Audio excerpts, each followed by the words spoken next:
My fiancée Sarah, 27F, and I, 30M, have been together for 3 years. She's actually my first serious girlfriend since middle school. I will honestly admit I've been a complete piece of crap with women for most of my teens and 20s and pretty much used women. I'm saying all this to explain how promiscuous I was in the past. Sarah knows about my past, and she's grown to accept it. We met at work, and she hated me because she saw right through me. After pursuing her for close to a year, she finally agreed to a date, and the rest is history. We've been living together for 2 years now, and I've grown incredibly close to her parents too, and she also loves my family. The past 3 years have been the best of my life, and I'm so excited to spend the rest of my life with her. This weekend, her cousin Lauren, 34F, and her family are in town. She's really close with Lauren, and it's a miracle I haven't met her yet, as I was always busy for one reason or another the few times she's visited in the last 3 years. So, I finally met Lauren and her husband for dinner at Sarah's parents' place. She immediately stares at me, wide-eyed, and I can't help but think she looks familiar. We're all being introduced to each other, and Lauren, for the most part, seems to be acting normally, but she's still staring at me whenever she can. Sarah's parents then come in with Lauren's little boy, who's 5 years old. I'm looking at this kid and Lauren, and the only thing I can think of is that this boy looks like a carbon copy of me at his age, with some Lauren mixed in. I suddenly start to remember that I took Lauren home from a bar close to 6 years ago. I also remember convincing her not to use protection after I showed her my blood work. I'm just a sweaty, nervous mess for the rest of dinner, and I think Lauren realizes, from how she looked at me and the boy, that I might have realized it too. And an even more messed up part, I think Lauren was visiting Sarah the weekend I took her home. They probably had a girls' night out that weekend with their friends, and I took Lauren home. So, Sarah was probably at the same bar that night. Sarah asked me if I was okay, and I just told her I wasn't feeling well. I didn't go to work yesterday and today and just took sick days. I don't know what to do. Lauren obviously isn't saying anything. I have no clue if she was married at the time, and I don't want to ask Sarah because I don't want her getting suspicious. I don't even know how I feel about possibly being a father. I'm 95% sure this kid is mine. He looks nothing like the husband. Do I just shut up? I never cheated on Sarah, obviously, but she knows how much of a player I was, and it took her a while to get past my number. I don't know how she'd react if she knew I knocked up her cousin years before knowing her. This is vain and superficial about Sarah, and I love her so much, but she absolutely hates anything considered trashy or low class. I honestly think it's possible she'd leave me if I knocked up her cousin. I can't lose her, she's literally the best thing that's ever happened to me. Commenter. I'm guessing a lot of the commenters on this are men. I'm a 52-year-old woman. The number one most important thing in a relationship for me, and for all the women I know, is trust. Honesty, trust, and having each other's backs. This is why women sometimes can't forgive cheating. It's not the smashing, it's the breach of trust. If you were my boyfriend or husband, I would want you to put me first before Lauren, meaning, literally, come to me first. Like, I have to tell you something that's really stressing me out. You know how I told you I had a lot of irresponsible, drunken flings a few years ago? When I met Lauren the other night, she looked really familiar. I am so ashamed to tell you this, but I am pretty sure I hooked up with her in the past. I'm not sure if she recognized me, but I think she might have. I felt like she was looking at me strangely. I was so stressed out about it, I lied to you and said I felt sick. Well, that wasn't really a lie because I wanted to puke, and I'm still completely sick about this. I can't bear to lose you, but I can't lie to you and not tell you about this. Please help me figure out what I should do. Then let her go through all the stages of figuring this out with you. Let her say, OMG, is that your kid, while you put your face in your hands in disbelief.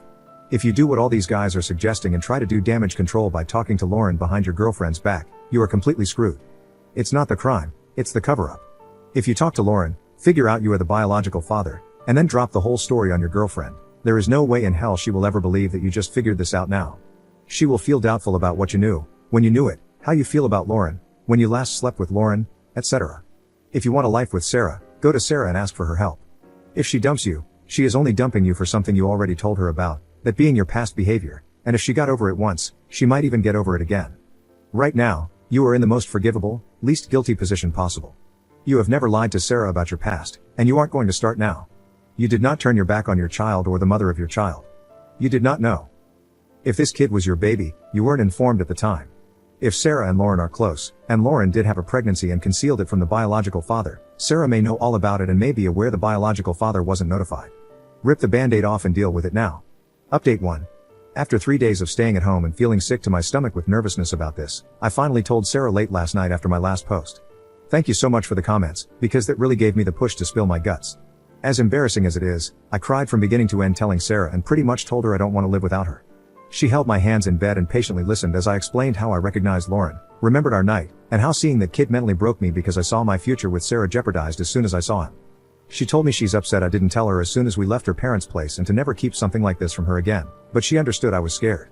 She said she's not leaving me because I never betrayed her in the last 3 years we've been together, and we'll figure this out too.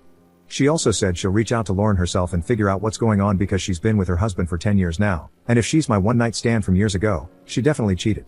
We then had an even more uncomfortable conversation about the type of things I've done in my past. She wanted to know if there are any more surprises she needs to be ready for. She said she knows I was promiscuous and a bit of a reckless idiot, but we kind of swept everything under the rug when we got together because we both agreed we wanted a fresh start. After this fiasco, that might have been a bad idea, so she wants to know everything in detail now. We agreed to have that talk another time.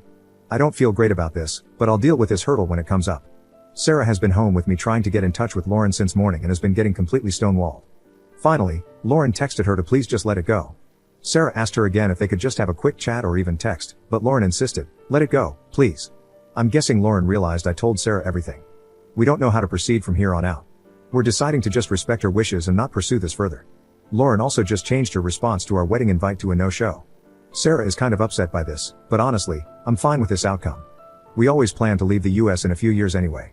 I got a lot of messages asking me to just shut up, and I was honestly ready to go that route, but I think the worry was actually physically making me sick. Anyway, thanks everyone for the advice. Much appreciated. Commenter. You will drop a nuclear bomb, and a literally life-defining moment, on this kid if you ever bring this up to the husband. Don't listen to any of these posts telling you to do this. It's beyond selfish and moronic. In fact, it will cause a complete family implosion, an extended family implosion too. Sarah's parents will never look at you the same. The last thing you need is to expose all of this over a hunch you think this child is yours. Reddit seems really interested in you blowing up multiple families and a kid's life over a hunch. I'm going to break it down for you. You don't know that you're the father. You are just thinking you might be. In reality, you don't know that yet. This is 100% on Lauren. You did your part, Sarah now knows. There are no secrets between you, and she can use this information how she sees fit. Lauren's relationship with her child is her business. Maybe she feels she needs to find out, maybe she doesn't. It's not your role to interject. You are not this kid's dad. You don't even know him. Reddit is giving you horrendous advice. Don't take it. Can you imagine if you brought this up to her husband? He leaves because he thinks you're telling the truth. The kid is shattered because dad isn't in his life anymore, not to mention Sarah's family hates you for this, only for it to come out later that you are not the father? You did the right thing by telling Sarah. Lauren wants to bury the hatchet, and if Sarah wants to do this as well, then let it be. Do not confront anyone over this. You don't have all the facts, even though you think you do. All you know right now is that Lauren cheated on her husband with you roughly 6 years ago.